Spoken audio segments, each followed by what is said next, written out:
नमस्कार राधे राधे दोस्तों, एक बार फिर से आप सभी का स्वागत है आपके अपने चैनल राज लक्ष्मी पर।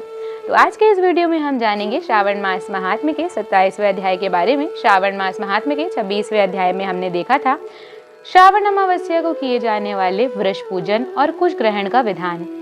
आज हम श्रावण मास महात्म्य के 27वें अध्याय की बात करेंगे, जहाँ हम देखेंगे कर्क संक्रांति और सिंह संक्रांति में किए जाने वाले कार्य। ईश्वर बोले, हे सनत कुमार, श्रावण के मास में कर्क संक्रांति तथा सिंह संक्रांति में आने पर उस समय जो कृत्य किए जाते हैं उन्हें भी मैं आपसे कहता हूँ। कर्क संक्रांति तथा सिंह संक्रांति के बीच की अवधि में भी सभी नदियां रजस्वला रहती हैं, अतः समुद्रगामिनी नदियों को छोड़कर उन सभी में स्नान नहीं करना चाहिए। कुछ ऋषियों ने यह कहा है कि अगस्त के उदय पर्यंत ही वे रजस्वला रहती हैं। जब तक दक्षिण दिशा में के आभूषण स्वरूप अगस्त्य उदित नहीं होते तभी तक वे नदियां रजस्वला रहती हैं और अल्प जल वाली कही जाती हैं। जो नदियां पृथ्वी पर ग्रीष्म ऋतु में सूख जाती हैं, वर्षा काल में जब तक 10 दिन ना बीत जाएं, तब तक उनमें स्नान नहीं करना चाहिए। जिन नदियों की गति स्वतः 8000 धनुष तक नहीं हो जाती, तब तक वे नदी शब्द की संज्ञा वाली नहीं होती, अपितु वे गर्त कही जाती हैं। कर्क संक्रांति के प्रारंभ में 3 दिन तक महानदियां रजस्वला रहती हैं। वे सभी स्त्रियों के भांति चौथे दिन शुद्ध हो जाती हैं। हे मुने, अब मैं महानदियों को बताऊंगा, आप सावधान होकर सुनिए। गोदावरी, भीमरती, तुंगभद्रा, बेनकी, तापी, पोषणी, ये 6 नदियां विंध्य के दक्षिण में कही गई हैं। भागीरथी, नर्मदा, यमुना, सरस्वती, विशोका, वितस्ता, ये 6 नदियां के उत्तर में कही गई हैं। ये 12 महानदियां देव ऋषि क्षेत्र से उत्पन्न हुई हैं। हे मुने, देवकी, कावेरी, वंजरा, कृष्णा, ये महानदियां कर्क संक्रमण के प्रारंभ में 1 दिन तक रजस्वला रहती हैं। गोमती नामक नदी कर्क संक्रमण होने पर 3 दिनों तक रजस्वला रहती है। चक्रभाद्रा, सती, सिंधु, सरयू, नर्मदा, गंगा, यमुना, प्लक्षजाला, सरस्वती, ये जो नाद संज्ञा वाली नदियां हैं वे रजो दोष से युक्त नहीं होती हैं। शोड, सिंधु, हरियण्य, कोकिल, आहित, घरगर और शत्रदु, ये 7 नाद पवित्र कहे गए हैं। धर्म द्रव्यमयी गंगा, पवित्र यमुना तथा सरस्वती, ये नदियां गुप्त रजो दोष वाली होती हैं, अतः ये सभी अवस्था में निर्मल रहती हैं। जल का यह रजो दोष नदी तट पर रहने वालों को नहीं होता। रजो धर्म से दूषित जल भी गंगा जल से पवित्र हो जाता है।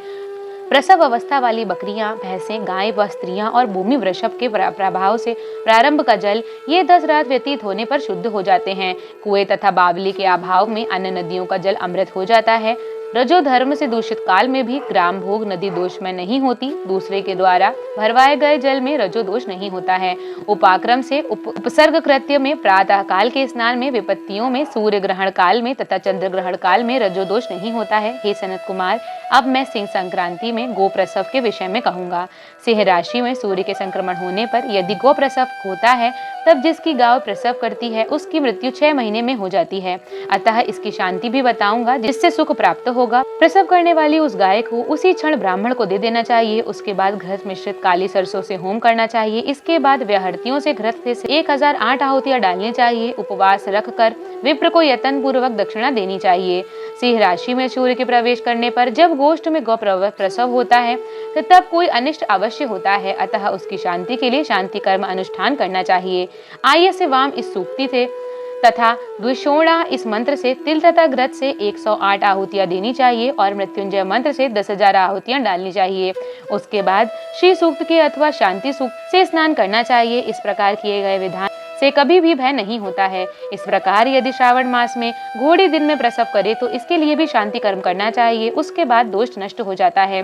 हे सन्नत कुमार, अब मैं कर्क संक्रांति में, सिंह संक्रांति में तथा श्रावण मास में किए जाने वाले शुभ व्रत दान का वर्णन करूंगा। सूर्य के कर्क राशि में स्थित होने पर घृत धेनु का दान तथा सिंह राशि में स्थित होने पर सुवर्ण सहित छात्र का दान श्रेष्ठ कहा जाता है तथा श्रावण मास में दान अति श्रेष्ठ फल देने वाला कहा गया है। भगवान श्रीधर की प्रसन्नता के लिए श्रावण मास में घृत कुंभ, घृत धेनु तथा फल विद्वान ब्राह्मण को प्रदान करने चाहिए।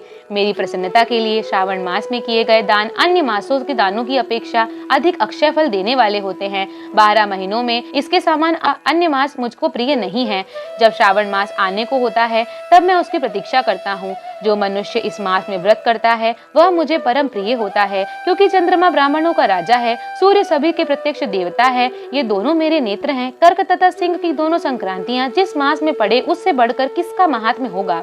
जो मनुष्य इस श्रावण मास के पूरे महीने प्रातः काल स्नान करता है वह 12 महीने के प्रातः स्नान का फल प्राप्त करता है। यदि मनुष्य श्रावण मास में प्रातः स्नान नहीं करता तो 12 महीने में किए गए उसके स्नान का फल निष्फल हो जाता है।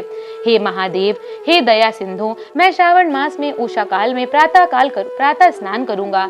हे प्रभु, मुझे विघ्न रहित कीजिए। प्रातः स्नान करके शिव जी की पूजा करके श्रावण मास की सत कथा का प्रतिदिन भक्ति पूर्वक श्रवण करना चाहिए। बुद्धिमान व्यक्ति इस प्रकार से ही मास व्यतीत करता है। अन्य मासों की प्रवृत्ति पूर्णमासी प्रतिपदा से होती है, किंतु इस मास की प्रवृत्ति अमावस्या की प्रतिपदा से होती है।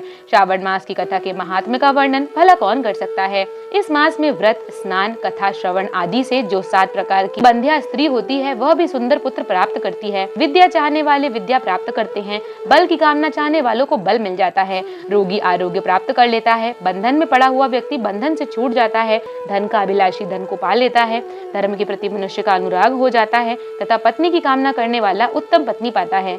हे मानद, अधिक कहने से क्या प्रयोजन। मनुष्य को जो जो चाहता है उसको पा लेता है और मृत्यु के बाद मेरे लोक को पाकर मेरे सानिध्य में आनंद प्राप्त करता है। कथा सुनने के बाद वस्त्र, आभूषण आदि से कथावाचक की विधिवत पूजा करनी चाहिए। जिसने वाचक को संतुष्ट कर दिया, अपने मानो मुझ शिव को प्रसन्न कर दिया। श्रावण मास का महात्म्य सुनकर जो वाचक की पूजा नहीं करता, यमराज उसके दोनों कानों को छेदते हैं और वह दूसरे जन्म से बाहर होता है। अतः सामर्थ्य अनुसार वाचक की पूजा करनी चाहिए। जो मनुष्य उत्तम भक्ति के साथ इस श्रावण मास महात्म्य का पाठ करता है अथवा सुनता है अथवा दूसरों को सुनाता है, उसको अनंत पुण्य की प्राप्ति होती है। तो दोस्तों, अगर आपको हमारी वीडियो पसंद आई हो तो इसे लाइक करें, शेयर करें और चैनल को सब्सक्राइब करना ना भूलें। हमारे वीडियो पर अंत तक बने रहने के लिए